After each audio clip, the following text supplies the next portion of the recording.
అతన్ని కూడా అడగాలి మీరు ప్రశ్నలు, వదలొద్దు. Thank you. ఓకే బాబీ గారు బాబీ గారు. ఇక్కడ సార్, నేను వెంకట్ ఎన్టీవీ సార్. చెప్పండి.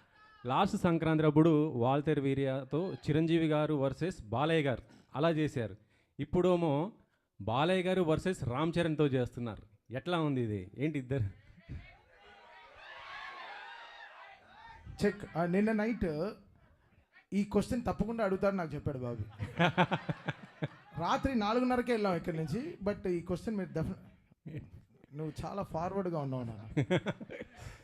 ఫ్రెష్గా వచ్చాడు చూడు ఆయన మార్నింగ్. టిఫిన్ తిన్నారా? Idli. Yeah, last time Chiranjeevi గారితో వాల్తేరు గారి పండగ కూర్చోం. ఇప్పుడు బాలబాబు గారితో వస్తున్నాం. నేను ఏ సినిమా చేసినా న్యాయంగా ధర్మంగా ఆ సినిమా తప్ప మనకి ఏమీ కనపడదు. పోటీలో మనం పెట్టాల్సిన ఎఫర్ట్స్ అన్నీ పెడతాం. తర్వాత ఈ సినిమాకి సంబంధించిన ప్రతి పాజిటివ్, ప్రతి సక్సెస్లోనూ ప్రోగ్రెషన్లోనూ చిరంజీవి గారు అన్నీ నేను షేర్ చేసుకుంటూ ఉంటాను చిరంజీవి గారికి. అలానే రిలీజ్ గురించి కూడా ఆయనకి తెలుసు.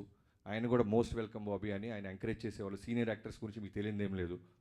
సో సంక్రాంతి అనేది 2 నుంచి 3 పెద్ద సినిమాల్ని తీసుకోగలదు.